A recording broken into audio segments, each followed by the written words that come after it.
Memang kalau pertanyaan tentang bidadari, tentang peri gitu kan menarik ya di lapangan, karena ini kan anak-anak kita ini dari SD, SMP, SMA kan memang dijejali film-film, dijejali tentang buku-buku tentang itu. Nah, mereka justru sedikit memahami tentang firman.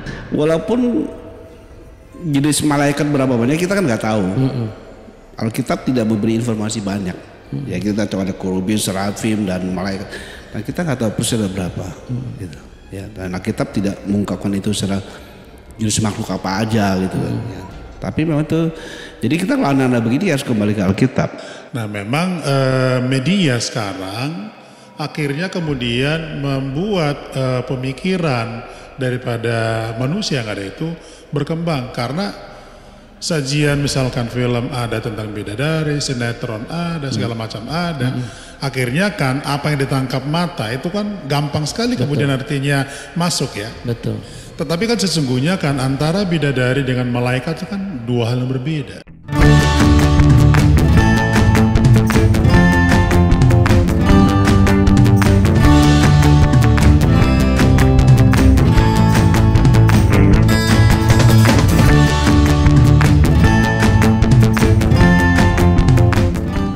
Ya, shalom. Wow, luar biasa, sudah pada siap menyaksikan dan sudah siap ngeteh. Kalau kita ngeteh dulu. Yuk, soalnya udah dulu. siap ngetehnya ya, ngeteh dulu. Wah, puji Tuhan. Bagaimana Pak Pendeta Puri Marbun, kabar Bapak sebagai Gembala Sidang GBI Taman Anggrek yang sudah berjalan berapa lama Pak? Mohon izin. Kemarin kita baru ulang tahun ke-26. Selamat ulang tahun kalau begitu. Biar semakin menjadi gereja yang segambar dan serupa dengan rencana Tuhan Yesus. Dan Anda juga sebagai Kaprodi S3. Ya, itu baru di Sekolah Tinggi Teologi Betel Indonesia Petamburan. Bagaimana rasanya menghadapi generasi-generasi sekarang yang benar-benar super duper kritis dan juga cerdas? Ya, itu sudah pasti. Jadi memang kita menghadapi generasi baru yang smart ya. Ya, boleh lebih dekat jadi lagi Pak. Barangkali ini adalah sebetulnya challenge ya. Challenge untuk sekolah teologi, challenge juga untuk para hamba Tuhan, termasuk para dosen. Karena munculnya generasi-generasi baru seperti generasi Gen Z, terus kemudian Alpha dan Beta ini kan mereka ini kan sudah hidup di tengah keberadaan yang jauh lebih bagus dalam banyak hal.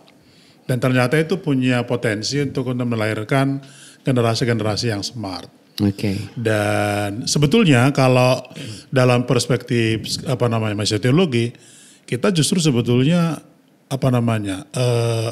bangga itu karena kan ada mahasiswa-mahasiswa yang smart, kemudian juga pasti kemudian hari mereka ini akan menjadi tenaga-tenaga yang lebih capable begitu ya. Iya, karena gagasan-gagasannya itu melampaui standar yang biasa dan itu luar biasa.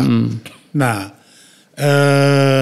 tetapi itu ada melahirkan PR. PR-nya adalah bahwa para pengajar, para pendidik, para dosen ya harus mampu dalam tanda petik artinya mereka melebihi lah istilahnya, atau artinya paling tidak mereka mampu memberi jawaban kepada semua pertanyaan-pertanyaan yang diajukan oleh generasi. Mampu jadi teman ngobrol yang asik buat mereka gitu ya, intinya seperti itu. Oke. Tapi ini nggak asik banget kalau ngeteh itu tanpa kehadiran beliau ya yang satu ini. Selain juga beliau senior ya, tapi paling muda di antara kita semua. Ya, beliau semangatnya luar biasa. Mantap. Iya, beliau Gembala Sidang GBI Rawajaya sekaligus Wakil 2 BPD GBD DKI Jakarta. Dan nama beliau itu menginspirasi banyak orang. Yang satu berapa 26 tahun dia. Masih muda banget ya. 26 tahun yang lalu. Enggak, ini 26 tahun ini ulang tahun gereja beliau loh ini. Yang ini saya umurnya. Ini bukan. Kan ini jangan paling bicara muda kalau bicara pribadi yang satu ini jangan bicara usia, Pak. Oh gitu ya. Ya, tapi tadi bicara saya tentang yang paling muda di antara kita, berarti dia 20. Ya, ini kalau generasi muda punya rasa seperti beliau ini, wah ini generasi muda yang cemerlang, cerdas tadi, tapi juga punya kelapangan dada karena ada rasa legowo senantiasa ya. Setuju. Dan mereka bisa menjadi benar-benar generasi pemegang kunci kerajaan sorga. Dia itu generasi Petrus ya. Bapak Pendeta Petrus Legowo. Pak Petrus Legowo ini melewati banyak generasi. Pasti ada banyak-banyak. Pak Petrus ini dari generasi yang zaman banyak mitos nih. Ya mitologi banyak banget nih sekarang. Sampai akhirnya menyeberang ke masa-masa sekarang gitu ya. Suka ada rasa canggung gak sih ketika ngobrol dengan generasi-generasi sekarang, Pak? Iya, saya perlu jawab dulu kan. Memang nama saya kan jelas itu Petrus Legowo. Orang lebih sering memakai legowonya itu si kelas. Dia lupa Petrus itu kan dari kata Petra, batu karang. Saya juga keras. Artinya dalam menggembalakan, bahkan sebagai pengajar, mendidik, tegas. Jangan cuma pakai nama belakangnya saja, tapi saya juga disiplin. Bahkan saya sering kalau ngajar, jangan Anda telat 15 menit. Telat Anda nggak usah masuk. Masuk pun saya akan suruh Anda keluar. Oh, saya pikir kalau masuk saya keluar. Oh enggak, jangan. Itu bukan tegas itu namanya. Itu ngambek ya Pak. Kalau bahasa Yuninanya, Yuni itu sebelahnya Yunani. Itu purik namanya. Ngambek, iya. Oke. Jadi memang mereka harus tahu bahwa memang saya sih tulus, tapi kan disiplin lah, tegas. Kemudian kalau berbicara menggembalakan, saya memang sejak 95, jadi ya baru 30 tahun ini. Waduh, ini luar biasa. Tapi dari awal saya SMA kan saya juga sudah bantu Papa untuk melayani kan waktu SMA itu kan. Jadi sudah kenal ya. Maksudnya? Sudah kenal ladang pelayanan gitu, enggak sesuatu yang aneh gitu. Ya dengan hikmat Tuhan lah Tuhan berikan dan saya tetap masih terus belajar. Nah dari proses pembelajaran inilah saya belajar untuk menjadi bapak yang mengayomi jemaat. Baik biasa. Dari kalangan generasi kami. Ya lansia, tuh generasi. Kami nggak pernah memandang bapak tuh lansia loh. Enggak, emang lansia singkatan apa sebetulnya? Lanjut usia kan? Bukan dong. Mau tahu kan? Apa? Ini belum kelar soalnya nanti lu pelan-pelan. Oke, masih loading.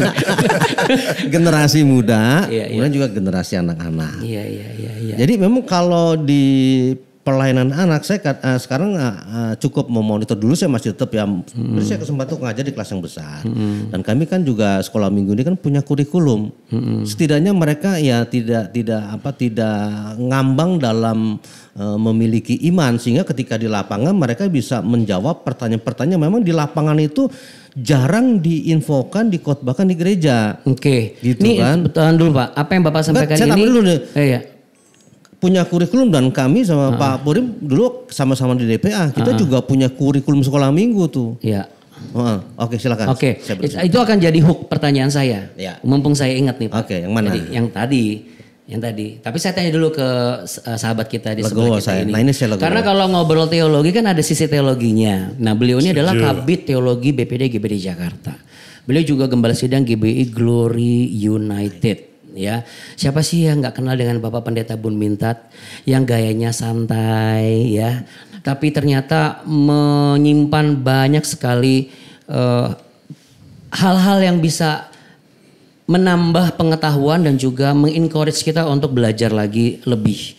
Karena kalau kita udah ngobrol sama beliau yang satu ini ya, waduh, jangan ngobrol bawaannya langsung ya. ini. Jangan lihat saya, lihat dia cungko dong. Ini Pak Bun Mintat ini bukan kecerdasan buatan ya Bapak Ibu. Walaupun kecerdasan buatan sekarang lagi banyak di made in Taiwan, tapi ini made in Gereja Betel Indonesia. Keren. Iya. Shalom Pak Bun Mintat. Shalom semua. Iya. Nah ini kan sebenarnya kenapa saya bilang ada lintas generasi dan dari Bapak juga tantangannya ada kurikulum. Anda juga sampaikan bahwa ini generasi yang luar biasa. Harus kita bersyukur karena ada gagasan-gagasan kreatif. Tapi juga ya supaya nggak ngambang gitu kan. Oh belajar firman Tuhan. Kalau saya tahu kalau bagaimana supaya nggak ngambang harus ngerti firman Tuhan. Kalau kita ngobrol sama Pak Bun Mintat. Tapi jika ada pertanyaan begini. Kan kemarin aku nonton episode ngeteh. Katanya malaikat itu mitra kerja Allah. Oh berarti malaikat itu butuh bidadari ya supaya bisa ada hiburan gitu. Terus bagaimana dengan peri? Dan ternyata Justru di generasi alfa beta ini mereka lebih paham mengenai peri.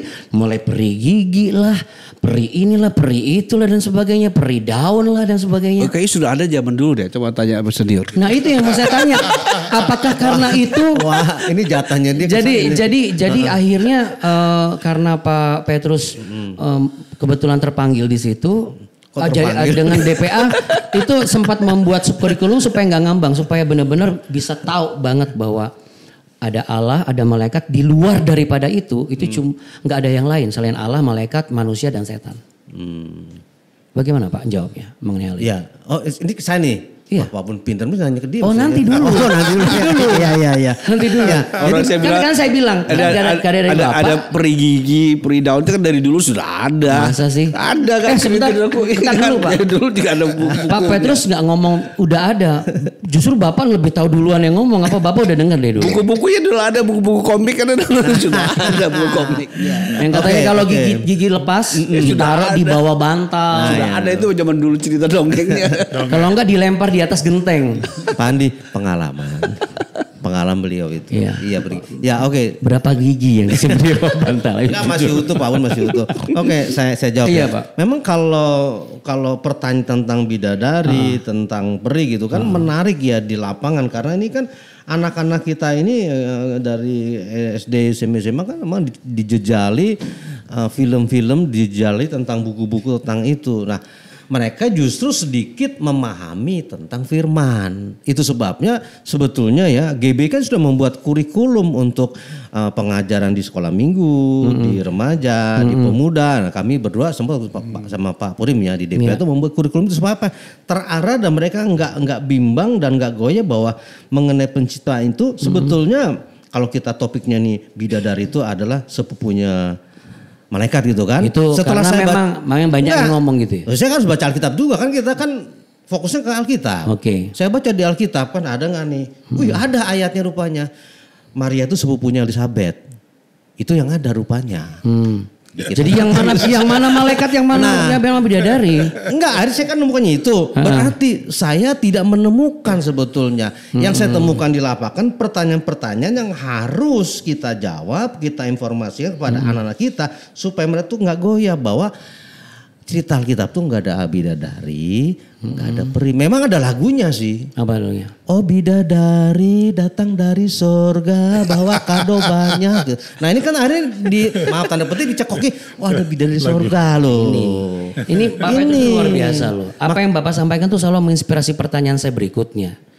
Karena di Natal tuh paling banyak, betul nggak Pak? Ayo.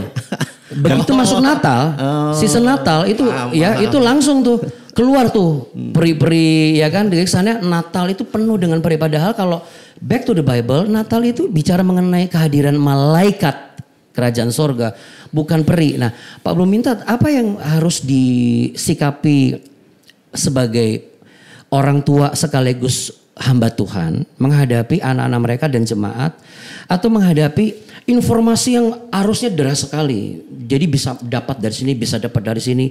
Bahkan tidak sedikit sekarang anak-anak muda dan juga keluarga Kristen yang sudah lama Kristen tapi mereka sudah mulai ragu bahwa ternyata berarti di surga tuh ada bidadari juga loh ternyata gitu. Bagaimana kita harus menyikapi ini selain kita juga membuat program pendalaman Alkitab. Kita harus bawa mereka kepada back to the Bible, kembali ke Alkitab. Memang dalam dunia kan peri itu bicara makhluk supranatural. Anak-anak itu lebih suka hal yang supranatural, Superman itu, lah. Supranatural itu termasuk malaikat nggak? Kalau ditanya itu kalau dipahami kan dia punya kekuatan lebih dari manusia bisa kendalikan alam ya kan. Itu anak-anak kecil suka dulu tuh kita kecil juga suka kan. Superman lah, Superdog lah apa gitu. Batman. Karena daya hayalnya gitu. Walaupun jenis malaikat berapa banyak kita kan nggak tahu. Alkitab tidak memberi informasi banyak. Ya kita tahu ada kerubin, serafim dan malaikat. Dan kita nggak tahu persis ada berapa. Gitu. Ya, dan Alkitab tidak mengungkapkan itu secara jenis makhluk apa aja gitu kan. Ya. Tapi memang itu, jadi kita kalau anak-anak begini harus kembali ke Alkitab. Oke, ini menarik. Kenapa Alkitab tidak mengupas begitu dalam hal-hal seperti serafim dan kerubim ini dan dibandingkan dengan buku-buku lain yang mereka tuh kupas banget sampai ada yang warna putih, ada yang warna hitam. Dia bukan bintang utamanya. Dia bukan bintang utama, dia pemeran sampingan. Pemeran utamanya kan Tuhan. Iya kan, kalau di Cooper tinggal mau cari dia lagi kan. Iya. Dia bukan bintang utama kan. Bintang utamanya kan Tuhan. Peran pengganti. Iya kan. Bagaimana untuk bisa membuat sebuah pemahaman tentang antara bidadari itu bukanlah bagian dari kerabatnya malaikat gitu. Ya, kalau dari Pak Purim sendiri?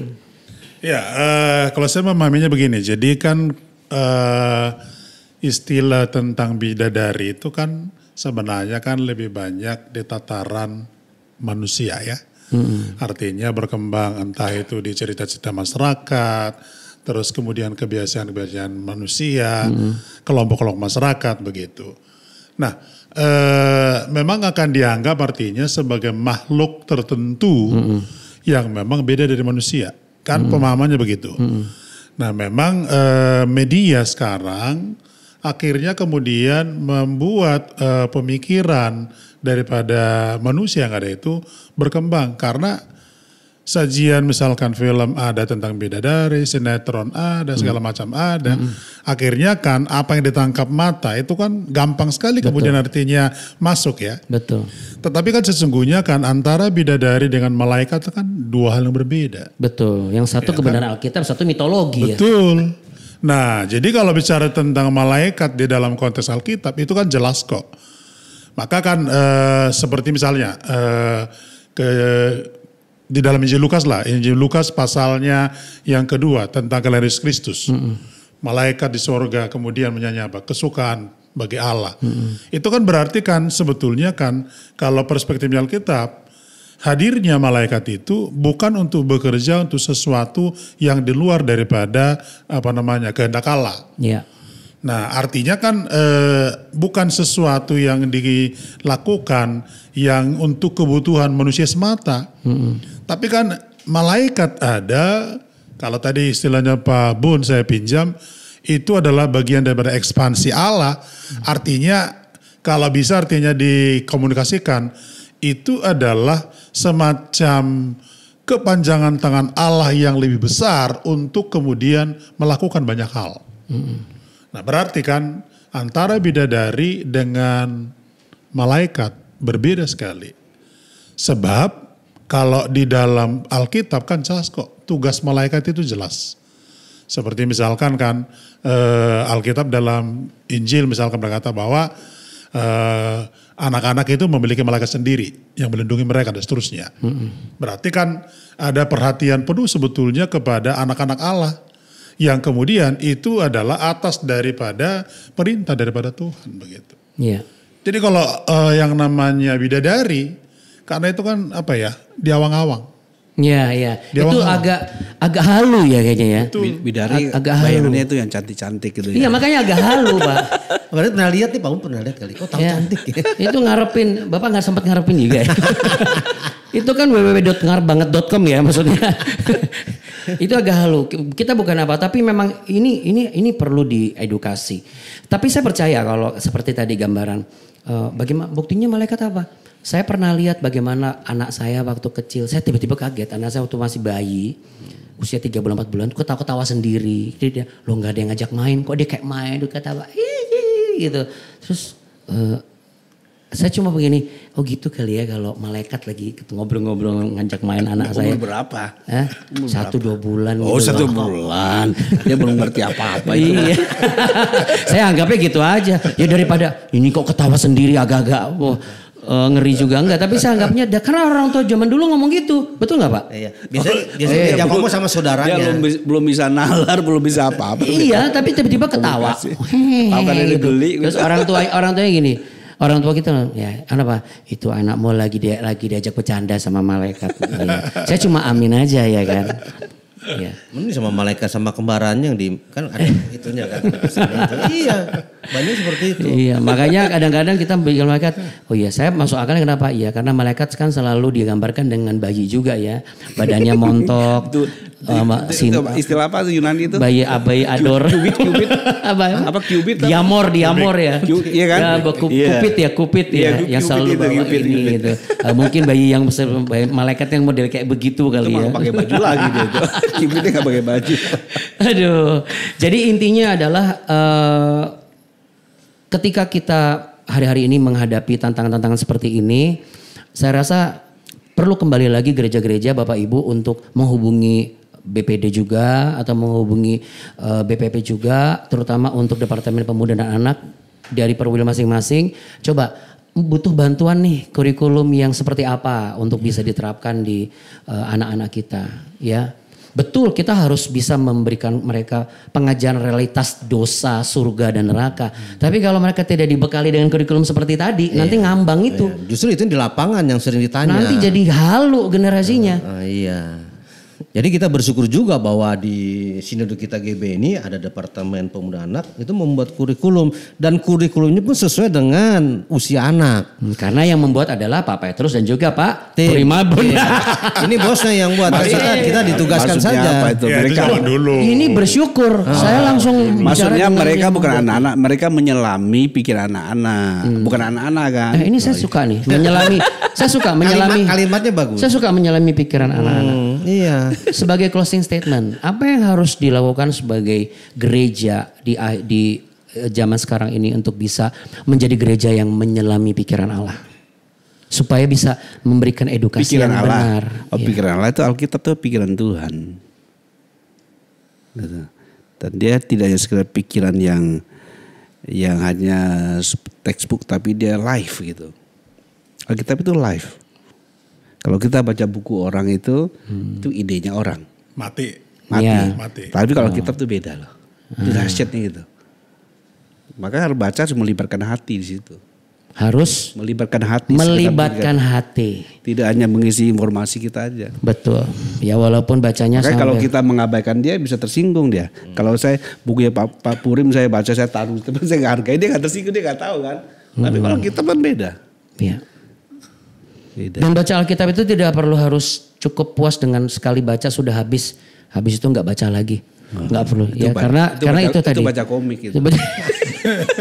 Baca komik. Iya, jadi memang kita sebagai gereja Tuhan, apalagi gereja Banteng Indonesia yang ada di wilayah khususnya di Jakarta ini, kita tidak boleh keluar dari apa yang sudah diajarkan oleh Gereja Banteng Indonesia yang tertuang di pengajaran dasar dan juga tata gereja, termasuk juga kurikulum-kurikulum yang ada, supaya hal seperti tadi tidak terjadi. Jadi gereja-gereja bisa menyelami apa yang Bapak kehendaki, terlibat secara hati, bukan hanya mata saja. Nah, kalau Pak Petrus, bagaimana yang bisa Bapak sampaikan mengenai tema hari ini? Bidadari sudah pernah ketemu. Jadi ini kan harus menjadi sebuah kesimpulan, setidaknya dengar jelas tahu. Penegasan deh, saya bilang jangan kesimpulan. Penegasan aja, kita perlu gak untuk mengatakan bidadari itu tidak ada?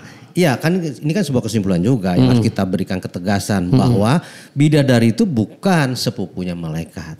Karena dalam konsep Alkitab tidak ada bidadari, itu hanya hasil imajinasi orang-orang yang kemudian akhirnya kita agak terpengaruh. Itu sebabnya perbanyak kita baca firman. Betul. Supaya firman itu membuat kita supaya kita tidak menjadi halu. Itu ada lagunya kan, halu. Siau itu halus siau. Itu halus siau. Beda. Itu halus siau.